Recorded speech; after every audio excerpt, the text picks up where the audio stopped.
Tcharam! Sejam muito bem-vindos ao segundo encontro do Grupo de Estudos de Análise do Movimento. Hoje é dia 4 de setembro de 2025.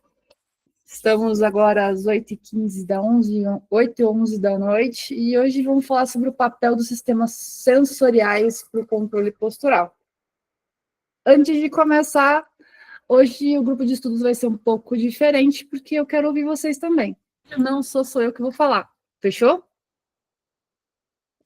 Então, eu vou jogar as perguntas. Hoje a gente vai trabalhar mais como grupo de estudo mesmo, tá?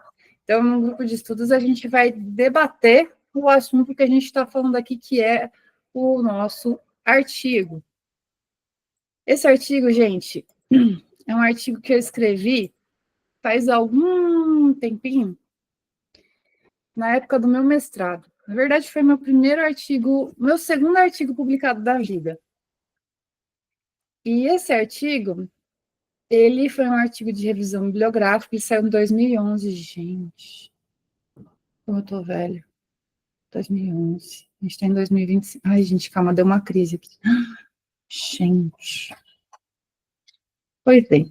Depois de algum tempinho que eu publiquei, e eu adoro esse artigo, porque esse artigo, ele é uma das coisas que eu mais me interessei em estudar a análise do movimento. Porque o primeiro movimento mais desafiador do ser humano é ficar em pé. E como que o ser humano fica em pé? Ele tem que vencer várias forças, né? A força da gravidade, principalmente. A gente fala que a gente, essa posição bípede, né? Ela foi dada à nossa espécie com a evolução dela, né? Então, é muito desafiador para a gente conseguir ficar em pé parado. Então, para isso, como que faz, né? Como que o nosso corpo mantém a gente nessa postura aqui, paradão, em pé, sem que a gente desmorone? E quem faz isso é a sinfonia do movimento, são os músculos, os ossos, as articulações trabalhando em conjunto com o sistema nervoso para ter microcontrações que permitam que a gente não caia. São microcontrações tão sutis que o movimento, quando a gente está em pé parado, é assim, ó. A gente nem percebe, mas a gente oscila só um pouquinho. Só que daí, como o nosso corpo é fabuloso, a gente tem sistemas espalhados pelo nosso corpo inteirinho, que mostram as informações que vêm para ele, sejam provenientes do nosso sistema visual, provenientes do nosso sistema vestibular, e não é o sistema vestibular de ensino. Quem aí conhece o sistema vestibular? Quem já estudou o sistema vestibular? Esse cara aí, ele é o responsável para saber se o nosso corpo está em equilíbrio, se ele está para o lado, se ele está para o outro, se ele está para cima, se ele está para trás. Ele é um sistema muito importante. Tem também o sistema somatosensorial, que é a nossa pele. E esse sistema ele traz informações muito importantes para a gente, que, especialmente na planta dos pés, na sola dos pés, quando a gente está em pé parado, esse sutil toque da nossa sola dos pés no chão, que ajuda o nosso corpo, especialmente o sistema nervoso central, a entender se a gente está em equilíbrio ou não. Coitado do pé do diabético, que perde essa sensibilidade. E ele cai, né? E o outro é o sistema auditivo, pois é. O sistema auditivo também está super relacionado com a nossa postura. Como assim, Ana? Fica de pé parado, daí chega, faz uma buzina assim, para ver onde que você vai, né? Então, vocês veem que interessante, quando a gente fala de análise do movimento, né? Quando a gente fala desse papel desses sistemas, como o nosso corpo foi preparado para experienciar. Esses sistemas, eles são capazes de experienciar a nossa vivência toda aqui nesse plano.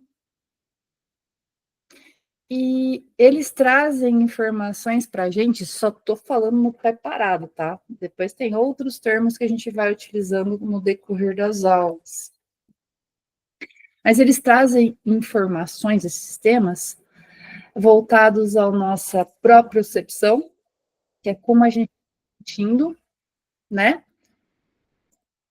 Expropriocepção, que é como a gente está se sentindo próximo de outros objetos, os objetos da nossa frente. Esterocepção, os objetos dos nossos lados. Legal, né? Então, assim, nesse artigo, uma das coisas que eu chamo muita atenção para vocês, né? Primeiro, o que é o controle postural? Alguém quer falar um pouquinho sobre o que aprendeu do controle postural?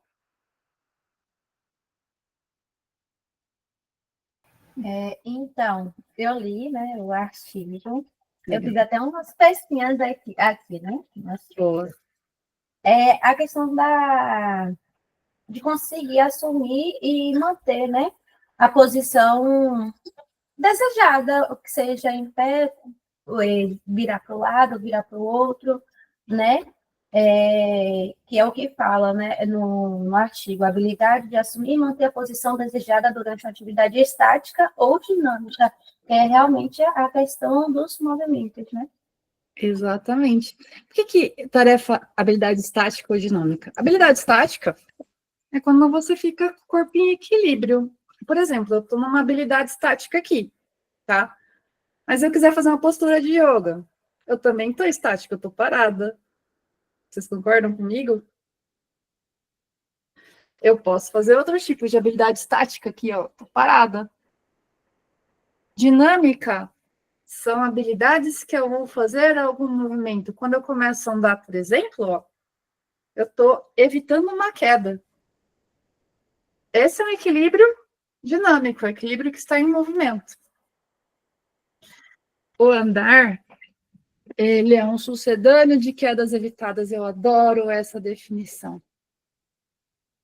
Porque quando a gente tem um controle postural durante a marcha, a gente está evitando que quedas aconteçam. Então, essa postura que a gente vai de equilíbrio dinâmico é para evitar que o nosso corpo caia no chão. Então, a gente vai evitando cair. A gente recupera o tempo todo. É um movimento cíclico de recuperação de queda. Né? Mas se a gente falar propriamente só da informação de a gente ficar em pé parado, ela é uma habilidade, ela é muito interessante, porque a gente está constantemente controlando o nosso corpo de informações internas e externas. Por exemplo, né? Informação externa. Eu posso estar em pé parado e eu estar olhando um pontinho na parede. Esse pontinho está estático, é aquele único ponto. É que nem as grandes bailarinas, não sei se já viram, mas quando as bailarinas dão piruetas, em sequência grande de piruetas, ou os atletas, né, os ginastas vão dar aqueles mortais, eles, para manterem equilíbrio, eles precisam olhar para um ponto fixo, para eles poderem manter essa noção do espaço e não caírem. E quem faz isso é o sistema visual. E tem um cara que chama Barella, que foi um professor meu lá da Unesp, eu gosto muito dele, eu acho ele um cara sensacional. Ele e a esposa dele são dois professores incríveis. José Ângelo Barella e Ana Barella. Se um dia vocês puderem, vocês procurem por eles, queiram saber sobre eles. Mas o Barella, ele fez um estudo muito louco. Ele fez um estudo que chamava Sala Móvel. Ele pegava as pessoas para entender o papel do sistema visual na modulação da postura e colocava, ele queria se ver quão sensível era essa informação visual para uma pessoa se manter em pé. Aí ele tinha uma sala, e era uma sala mesmo, tá?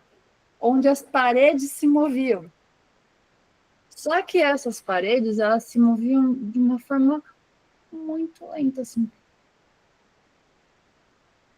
Mas era tão lento e imperceptível que se você estivesse observando essa tarefa sendo fora, você acharia que não tinha movimento. E pasmem, o nosso sistema visual é tão sensível aos movimentos que estão externos a gente, que a pessoa oscilava exatamente como as paredes oscilavam. Gente, é tão legal o sistema visual que ele, assim, apesar de ele ser o que a gente mais utiliza durante qualquer movimento que a gente for fazer para a gente ter noção de espaço, ele também é o sistema mais passível de ser enganado. Quem já andou de ônibus lá na rodoviária do Tietê? Não dá nervoso? Às vezes você está aqui, ó, deitado, assim, esperando o seu ônibus sair, o ônibus ainda não saiu, mas o outro saiu e parece que você saiu também? É uma ilusão de ótica. E o sistema visual, ele é super enganado por isso. Então, assim, o que acontece? Como a gente é muito mais visual do que qualquer outra coisa, geralmente os outros sistemas ficam mais adormecidos do que o visual. Porém, se a gente fica em pé parado, a gente acaba, e com os olhos fechados, a gente acaba tendo que recrutar outras informações, especialmente o nosso cérebro, que ele é muito maroto, para manter a gente em pé. Então, se a gente fechar os olhos, a gente perde essa informação de ter o pontinho lá na parede que a gente está observando. A gente começa a ter informação dos outros sistemas atuando. O que é? O nosso pé. Você pode ver que o nosso pé faz até um movimentinho mais em garra para conseguir segurar mais o chão. Exato! Ele faz um repesamento sensorial. Olha como o nosso corpo é incrível. Oi, Lu! Tudo bom? E aí tem muitas coisas que são interessantes, né? Esses repesamentos sensoriais, quando a gente entende direitinho o papel de cada sistema sensorial no nosso corpo, a gente vê quão maravilhoso para a gente treinar o nosso paciente, testar, ou o nosso atleta, ou o nosso personal. Porque, olha só que legal, né? Quando a gente vai trabalhar só com sistema visual, para qualquer movimento, para qualquer terapia, ela não é tão desafiadora. Porque ele está acostumado, ele recebe as informações, ele não está acostumado. Mas se você quer potencializar o resultado de um exercício, pede para o paciente fechar os olhos e usar só a informação do sistema somatosensorial. Quer dificultar o exercício? Faz ele dar uns giros na cadeira assim, ó. Ui! Ele vai perder a noção temporal, porque ele não vai receber essa informação que é proveniente dos sistemas vestibulares e ele vai ficar totalmente atordoado. E daí você vai assistir o quão o sistema sensorial e o visual vão tentar trabalhar junto para ele tentar ficar pelo menos mais retinho possível. O que acontece quando a gente bebe? Muito, muito, muito, muito. A gente fica super atordoado. E como que o cara faz para ele não cair? Ele não tem nem coordenação nos passos, porque ele perde essa parte de repesamento, mas o sistema visual ele tenta fazer de um tudo para ele não cair. Mas às vezes não adianta, né? Depende do grau da ressaca. Então, antes da gente continuar aqui, eu queria ler esse parágrafo com vocês. Eu vou compartilhar aqui a tela. Que ele é muito importante para qualquer área da saúde, quando a gente trabalha com pessoas, exercícios, né? Sobre as informações sensoriais e o equilíbrio postural. Então, aqui, gente, ó, existem 3 modalidades sensoriais que são responsáveis pela orientação postural. A primeira é a propriocepção, que é responsável pelo senso de posição e movimento de uma parte do corpo relativa a outra parte do corpo. Eu sinto, por exemplo, onde estão os meus braços, se eles estão aqui em cima, se eles estão aqui embaixo, se eles estão lateralmente ao meu corpo. Eu sinto os meus braços onde eles estão, eu sei onde está a minha cabeça em relação ao meu corpo. Eu sei onde estão os meus pés em relação ao meu corpo, meu tronco, né? Propriocepção é responsável pela sensação de posição e movimento de uma parte do corpo em relação ao ambiente. Então, assim, ó, eu estou movendo meu braço e eu estou aqui no meu escritório. Eu sei que o ambiente que eu estou movendo o meu braço está entre a minha estante, o meu computador e a minha cadeira. É aqui que eu estou movendo em relação ao ambiente. Também sinto que eu estou fazendo movimento em relação à janela que fica aqui na lateral. Então, vocês viram que eu consigo sentir com a propriocepção as partes do meu corpo como um todo. Aí, em relação à expropriocepção, onde está o meu corpo em relação ao ambiente, certo? E daí tem a esterocepção, que é responsável por localizar um objeto no ambiente em relação ao outro. Por exemplo, eu sei onde agora está meu novo Woodman, que agora eu tenho um Woodman gigante, que o Nathan me deu. Ele está aqui atrás de mim. Eu consigo localizar esse objeto por causa disso. Então, vocês estão vendo que tem várias coisas que a gente tem que ter noção do ambiente, do espaço, de tudo, do todo que o nosso corpo está. São esses sistemas que passam as informações para a gente. Legal, né? Então, ó, pensa comigo, né? O sistema vestibular, ele é puramente exproprioceptivo. Por que será que ele é puramente exproprioceptivo? Porque quando a gente balança a cabeça e fica zonzo, a gente está vendo que a gente está meio zonzo em relação ao ambiente que a gente está. Porque quando a gente fica com tontura, né, tá atordoado, com labirintite, a gente vê o ambiente se movendo ao redor do nosso corpo. Ao mesmo tempo, ele é super importante porque é ele que vai manter a gente do prumo quando a gente estiver fazendo qualquer tipo de atividade. Ele que vai saber exatamente onde está a nossa cabeça. Mas é ele também, quando tiver uma turbulência no avião, valha-me Deus. Aí ele vai acionar os sintomas de perigo, né?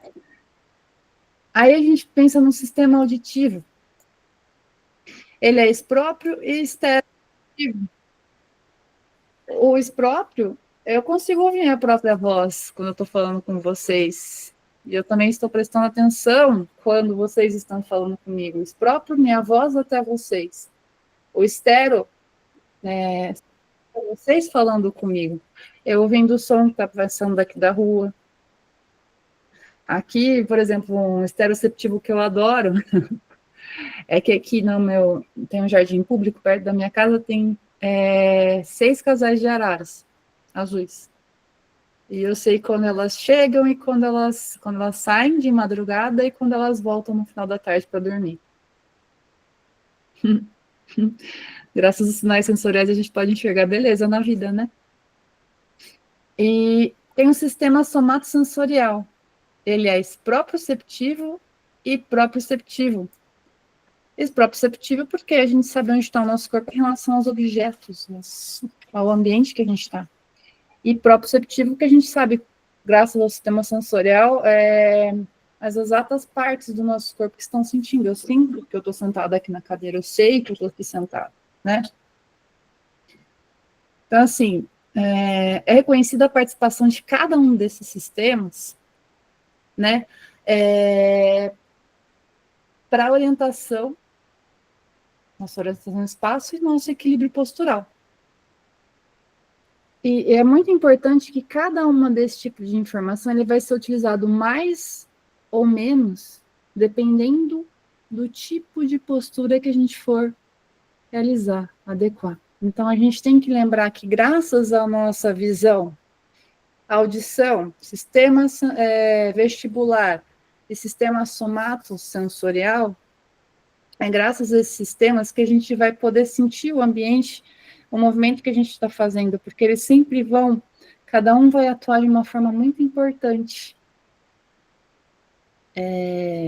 para que a gente consiga realizar uma ação da forma mais proveitosa possível. Para a gente que enxerga,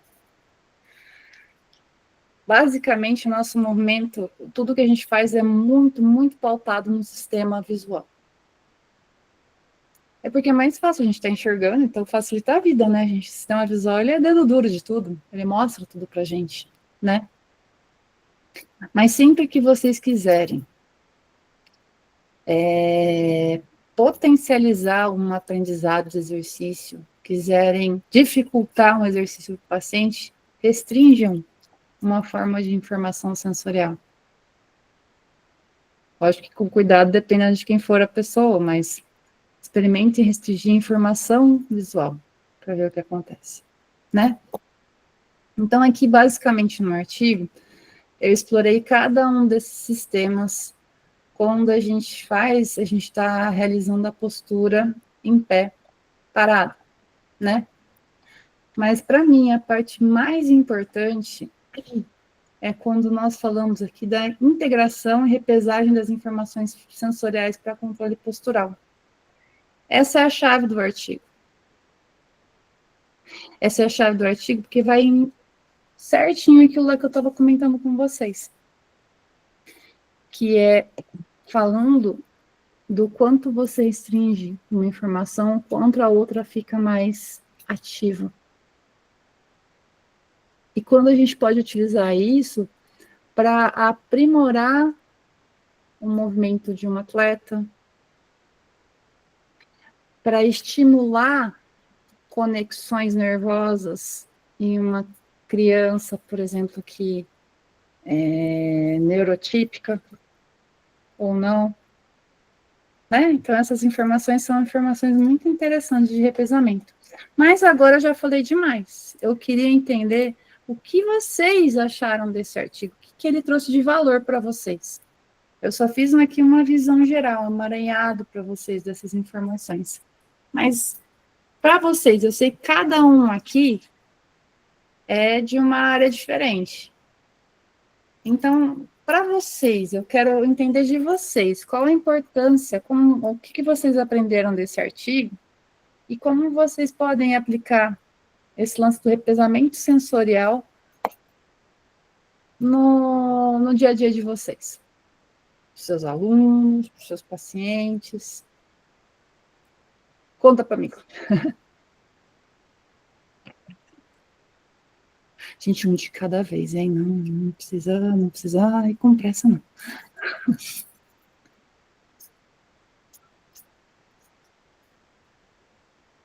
Oi, Ana.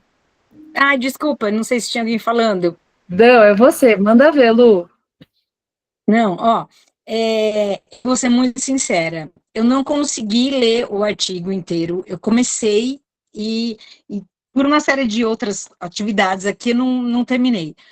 Mas, pelo que você estava falando, quando você começou a falar sobre estático e dinâmico, eu fiquei pensando aqui, quando você falou, a gente faz uma postura de yoga e a gente fica estático.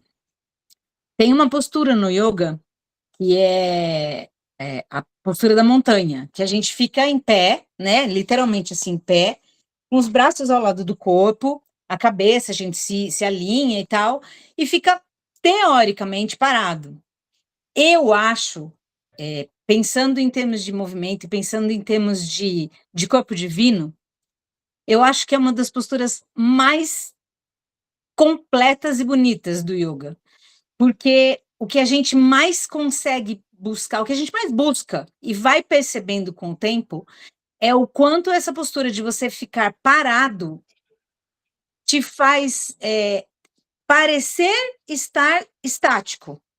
Mas internamente, para que você consiga ter todo aquele alinhamento, tem micromovimentos, circulação, respiração, tudo acontecendo. É um conjunto de coisas que estão acontecendo que estão te permitindo ficar parado. Então, a hora que você falou de dinâmica e de estática, eu falei, é exatamente isso. A gente a gente se pensa numa postura estática, mas a dinâmica é absurda, só para você ficar ali. E quando você fala, fecha os olhos, a primeira coisa que você sente é que parece que o corpo faz assim. Aí, até você se ajustar de novo e conseguir ficar parado, é mais um tantão de movimento acontecendo. Então, eu acho que é uma das posturas mais ricas que o yoga tem.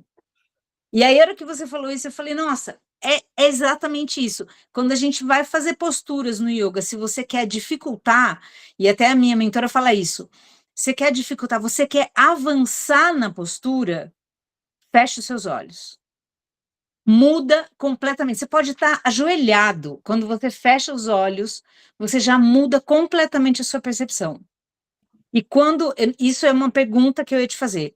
Tá. Eu ouvi uma colocação que quando você limita a visão, a gente tem nas mãos um segundo cérebro.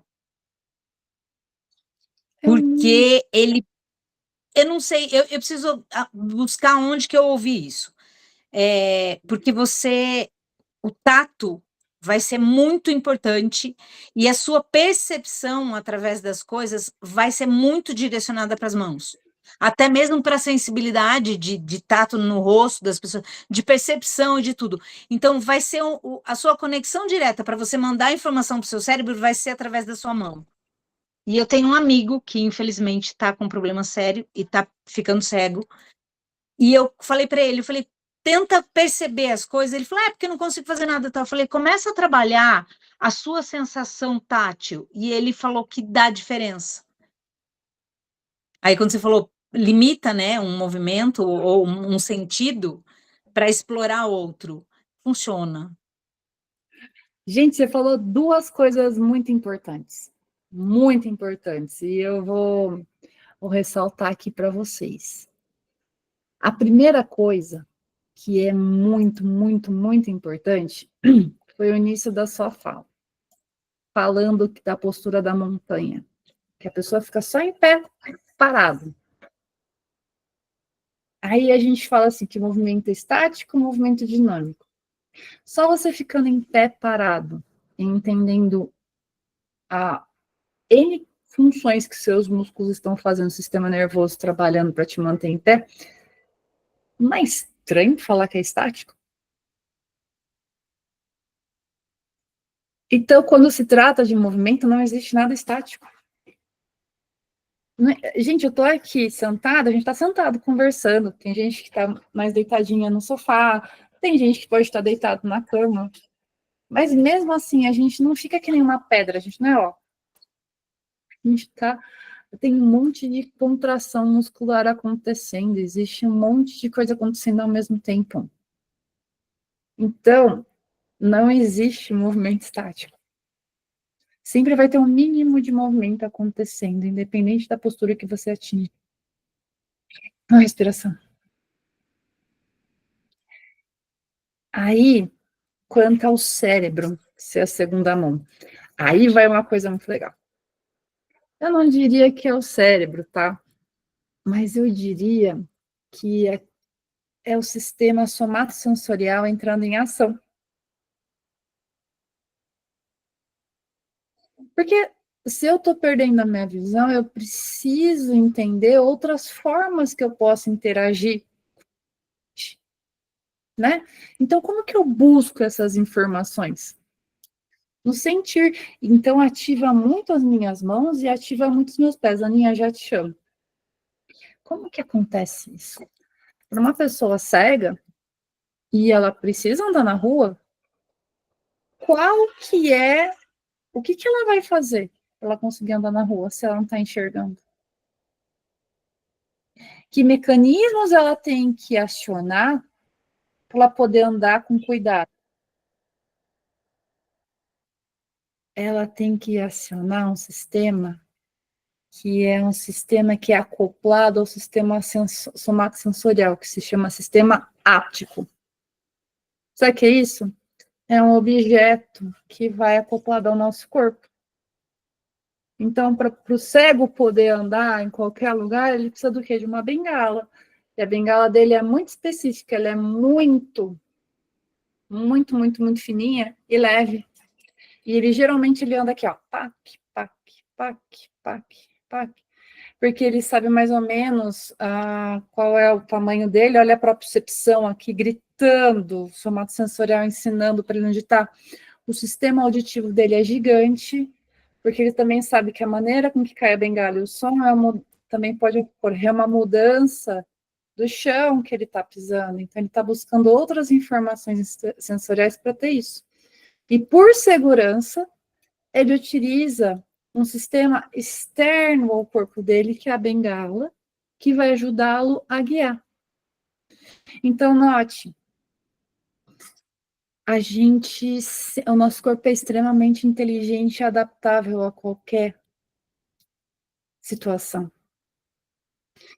Faltou a visão? Opa, eu tenho mais audição, eu tenho mais a propriocepção e eu tenho um sistema vestibular para me guiar. Então, o que o nosso cérebro faz? Eu vou utilizar os recursos que eu tenho. Por isso que, sim, uma pessoa cega é altamente independente, se muito bem treinada.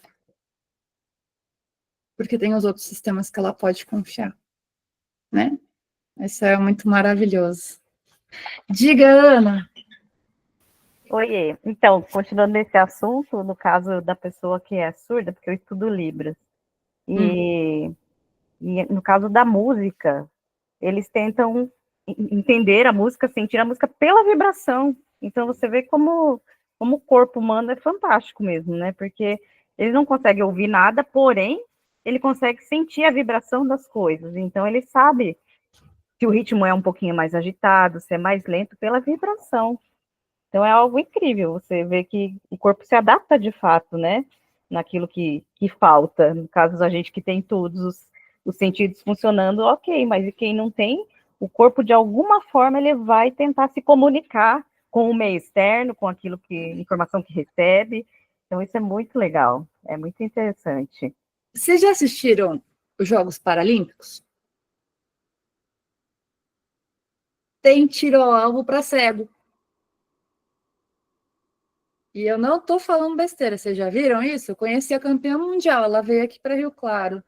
Uma professora minha muito incrível, que é a Eliane Malberg de Castro. Aliás, eu tenho um livro que ela me deu, que é Atividade Física Adaptada, é uma bíblia esse livro. E eu tenho a oportunidade de ter recebido em mãos esse livro dela. Guardo com muito carinho, muita honra. Ela trouxe uma medalhista olímpica de tiro ao alvo, e ela foi fazer uma demonstração para a gente lá na Unesp, na época que eu fazia mestrado. Eu arrepio de contar para vocês. Como que ela conseguia atirar? Alguém tem uma ideia?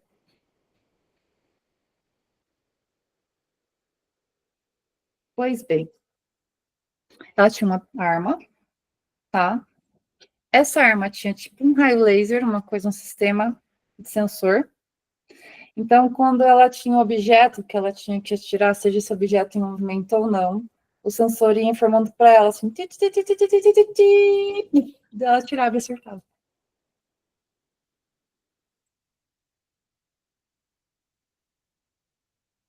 Propriocepção, sistema auditivo, sistema áptico. A arma informava onde estava o objeto para ela e ela tinha que ter total equilíbrio. Imagina o músculo dessa mulher, que a musculatura tudo tinha que ser alinhada, porque olha a contração muscular, o equilíbrio que ela tinha que ter aqui, ó, para conseguir acertar aquele alvo.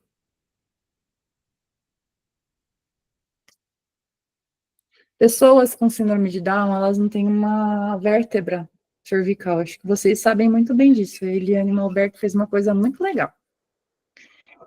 Ela queria treinar equilíbrio, porque quando você não tem uma vértebra, você fica um pouquinho mais desequilibrado por conta da tua postura, porque você não tem, falta um pouquinho de mobilidade.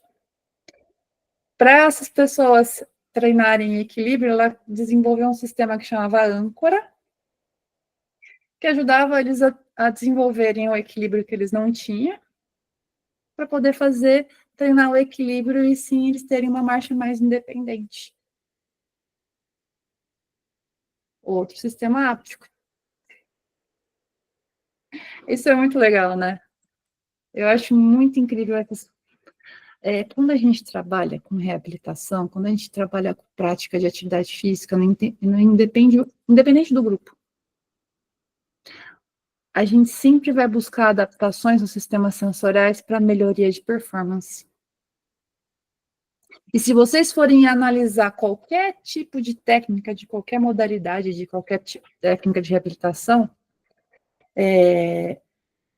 dá uma olhadinha, como sempre vai ter alguma coisa que vai estimular um dos nossos sistemas sensoriais, buscando dificultar ou facilitar o movimento. Quando é facilitatório, eu uso quem? O visual. Porque ele é o cara, né? Pra gente é fácil demais. Quando é para dificultar, fecho os meus olhos. Né? Então, uma coisa que vocês têm que levar. Peraí, gente, vocês deixar que eu sou. Tá. Oi. A gente tem que levar pra gente, sabe? Esse negócio, quando a gente for trabalhar, não importa se é esporte, se é reabilitação, lembrar que esses sistemas sensoriais, eles são incrivelmente treináveis. Certo? Elaine, diga. Tá dando eco. Peraí. Cris, desliga só um pouquinho o seu som, por favor. Eu já te chamo, eu prometo. Fala, minha queridona. Tudo bem? Não, você falando sobre movimentos e tal, na plataforma, né, da baropodometria, a gente consegue ver muito isso. Quando que a gente faz o dinâmico e o estático. E quando você pede para fazer o estático, a gente fala, depois a gente vai mostrar, olha, o seu corpo está em movimento, as pessoas ficam assim, eu estou parado olhando para um ponto, e aí você vai mostrar e realmente, assim, você não dá para, a pessoa não mensura, né, que os músculos estão em movimento para se manter em pé. E aí, às vezes, fala assim, peraí, aí antes deles se ajeitarem, eles fecham o olho para fazer uma posição para poder ficar parado.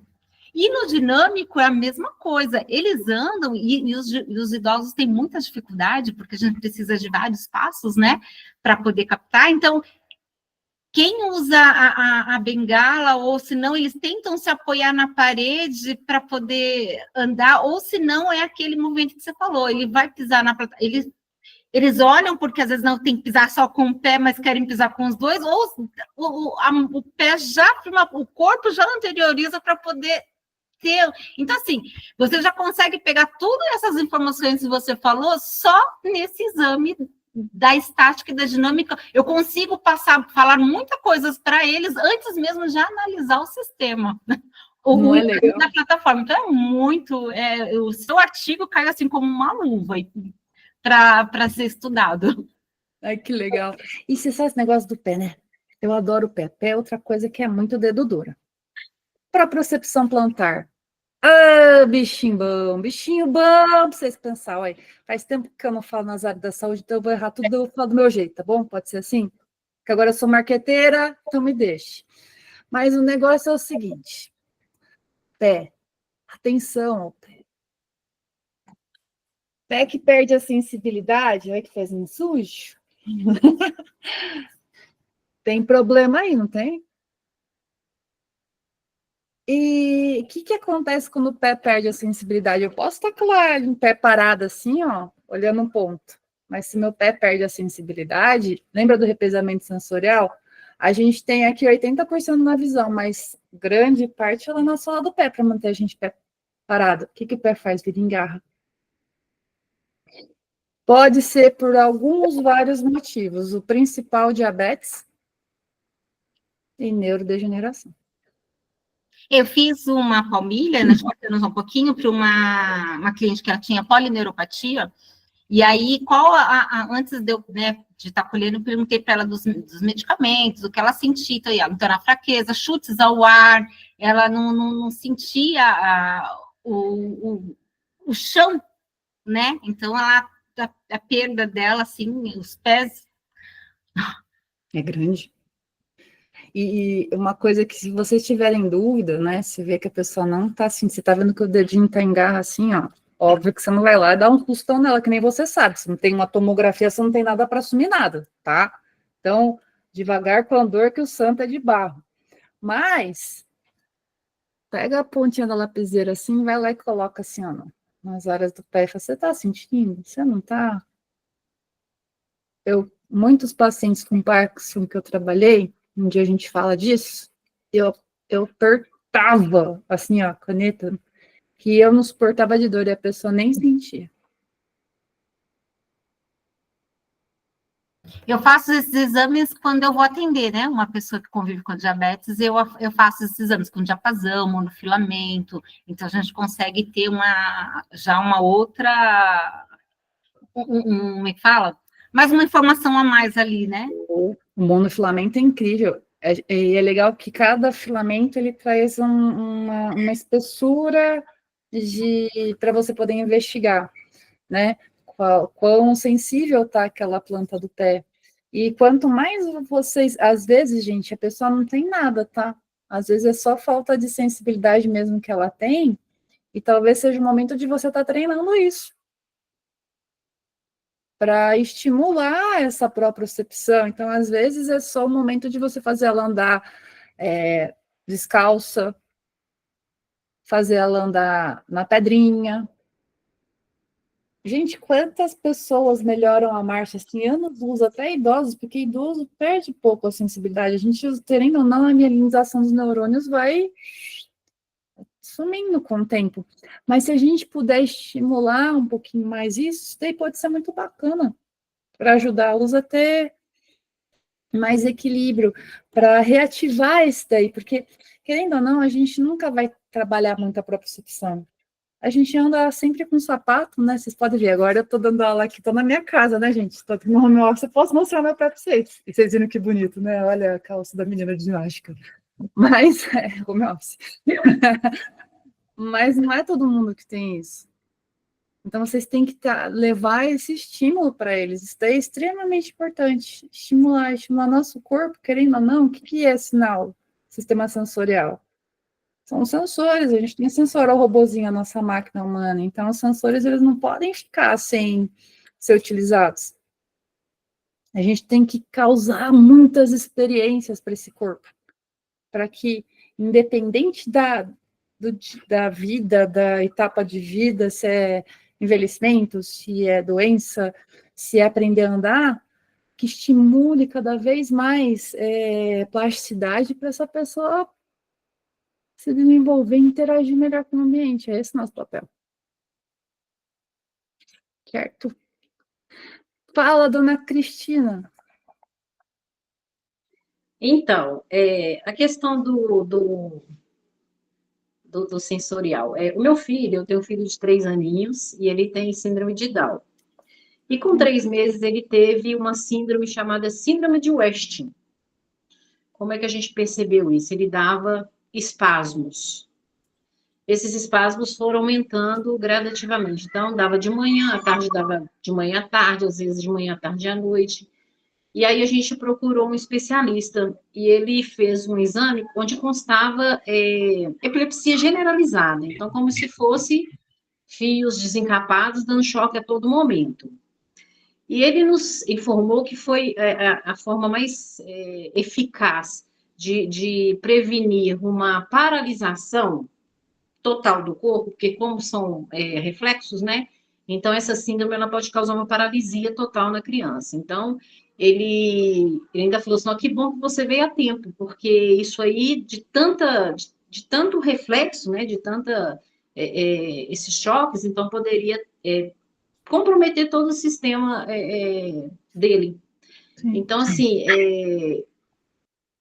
eu fiquei surpresa, ao mesmo tempo com muito medo, né? Então, assim, é uma percepção que a gente tem que ter. Então, com isso, ele, além da síndrome de Down, que tem um pouco do atraso, né? Tem essa questão de atraso tanto para andar, para falar, isso atrapalhou um pouco mais ele também, então atrasou mais ainda um pouco dele. Então, nas avaliações da fono, da físio, eles viram que ele está com 1 ano de atraso em algumas coisas. Ele tem 3 aninhos hoje, ele não fala, está com dificuldade um pouco de andar, apesar das terapias que a gente faz, né? Então, eu percebo essa coisa, essa maleidade dele de andar, ele é muito molengo, ainda fica meio mole, né? É tudo muito atrasado, mas essa síndrome deu um pouco de atraso nele também. Sim, sim. Eu não sei se vocês já viram falar, mas é uma síndrome muito rara, assim. Eu nunca ouvi falar. É muito louco, muito louco. Muito bom. E como que é a fisioterapia dele? Então, hoje ele faz fono, físio, TO, bioestimulação e natação. Olha que legal. Então, cada uma faz uma parte, trabalha uma parte com ele. A natação deve ser muito importante para ele. A natação tem sido maravilhosa. Eu falei que eu comecei há pouco tempo, mas esse pouco que eu comecei está trazendo benefícios maravilhosos para ele, em questão de mobilidade, né? Ele está mais, assim, questão de postura também está ficando mais firminho. Mas é o que eu falo, a gente tem que procurar estímulos para tudo. Correr atrás, quanto mais, melhor, né? Mas a natação é um negócio impressionante, é uma coisa que me surpreendeu muito. Eu acho que tira toda a gravidade. E daí ele tem mais facilidade por causa da água. Exatamente. Então, é possível explorar mais os movimentos dele. E até mesmo na fala, porque ele fica tão, não sei, empolgado com aquela água, e ele começa a gritar, então acho que é o todo. Nossa, você pode, por favor, escreve para mim como é essa síndrome, eu quero pesquisar. Eu vou ver o que tem de legal para você. Ele começou tomando um medicamento muito, muito forte, e agora a gente aí diminuiu, a gente passou para o outro, e a gente está desmamando um, que é o comprimido, então ele vai ficar só com o líquido. Uhum. Então, graças a Deus, tem um bom tempo que ele não tem crises, sabe? Então, por isso que a gente está desmamando, deixando ele com menos medicação total. Ai, que bom, que bênção. Mas são amores. São os filhos, são ensinamentos da vida da gente. A gente aprende muito, muito, muito. Eu imagino. Tanto é que ele foi um incentivo para mim hoje estar na fisioterapia, ele foi um incentivo para mim. Eu já tinha vontade, inclusive, para trabalhar com síndrome de Down e autismo. Aí, quando ele nasceu, a gente nos exames não detectaram a síndrome dele, a gente ficou sabendo na hora. Foi um baque, não foi fácil, né? Então, assim, mas ele me deu uma, tipo assim, vai, mãe, que agora é você, eu tô aqui para te incentivar, e o incentivo está sendo total. Vim aqui para te ajudar a seguir seus sonhos, mãe. Sim. Que lindo. E vou dar o melhor de mim, você vai ver, ainda vamos ver falar de mim por aí, com a graça de Deus. Você já dá para ver nos seus olhos. Eu sou massagista, né? Eu trabalho com massagem, amo o que eu faço, adoro cuidar de idosos, de crianças. Eu estou vendo você falar sobre a questão de pé. Eu estou com alguns pacientes que têm diabetes, e eles têm muita, como é que chama aquele? Cãibra, principalmente na plantar, né? Eles têm muita cãibra. Os diabéticos têm essa tendência também de ter cãibra. Tem sim. Nossa, vem cá. Agora estou curiosa. Você faz massagem no seu filho? Tá, tem que fazer. E qual é a reação dele? Relaxamento total, bem-estar, muito bem-estar, é interessante. Trabalho muito com óleos essenciais, que é maravilhoso. Maravilhoso. E agora que a gente está falando um pouco mais sobre sistemas sensoriais, quando você faz massagem no seu, que sistema que está estimulado? Não entendi. Quando você faz massagem no seu filho, que sistema sensorial dele é estimulado? Assim, é impressionante, porque agora que ele está começando a sentir tendo tato, sentindo o nosso tato, porque você dava um piscadinho, não sentia, ele não tinha dores em alguns lugares. Agora ele sente cócegas, sabe? É muito, muito interessante, muito interessante. Muito interessante. Parabéns, viu? Obrigada. Que legal. Por favor, depois, se você puder, escreva para mim o nome do seu filho. Sim. Eu vou tentar descobrir algumas coisas. Tá bom, te passo sim. Muito obrigada por compartilhar. Eu que agradeço. E aí, gente? Mais gente aí para contar com a gente? Fala, Cris.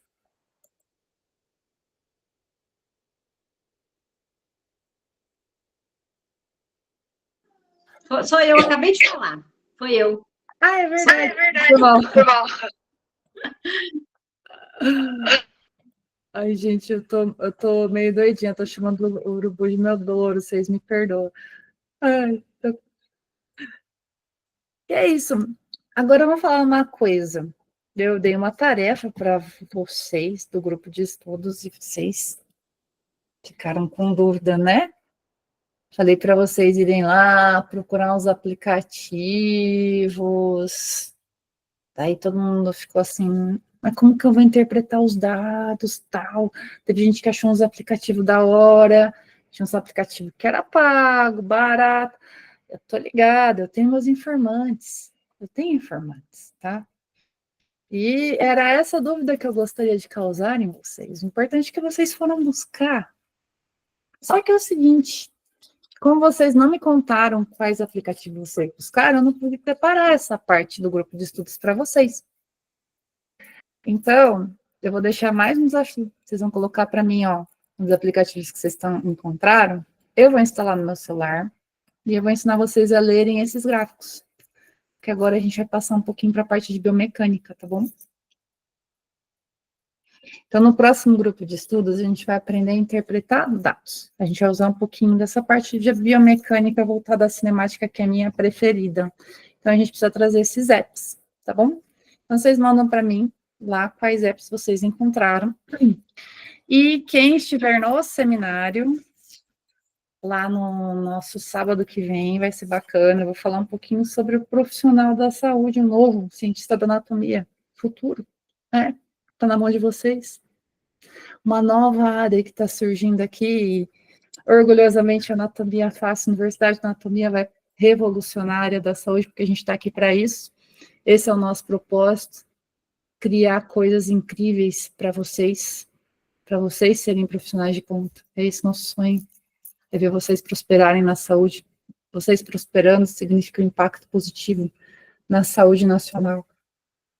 E pacientes podendo ter mais qualidade de vida, né? Na saúde e na doença, é isso que a gente quer. Então, quem tiver presente vai saber o que é ciência da anatomia. Quem não puder ir, vai ficar curioso. Então, por isso, deu um jeito de ir, meu povo, minha pova. É isso. Fala, Maria. Ô, Ana, esse cientista da anatomia vai ser um novo curso ou vai ser uma especialização? Vai ser uma especialização, vai ser uma pós-graduação, vai ser a primeira pós-graduação do Brasil em anatomia humana, anatomia humana aplicada na saúde, ou seja, anatomia humana para vivos, e quem fizer essa especialização com a gente vai levar o título de cientista da anatomia. Show. Tô Então, colada. aí você não é mais um anatomista, porque a gente está falando de anatomia para mortes, a gente está falando para os vivos, e isso daí vai ser um diferencial gigante no mercado de trabalho todo. Então, Totalmente online? Totalmente online, já foi homologado pelo MEC, a gente fez, foi bem difícil, mas a gente já conseguiu, e é o primeiro de um monte de curso que vai ter dentro da Universidade da Anatomia. Eu vou dar um spoiler para vocês estão preparados? Só que quem não participou aqui do grupo, eu não vou dar esse spoiler, então eu vou parar a gravação. Tchau!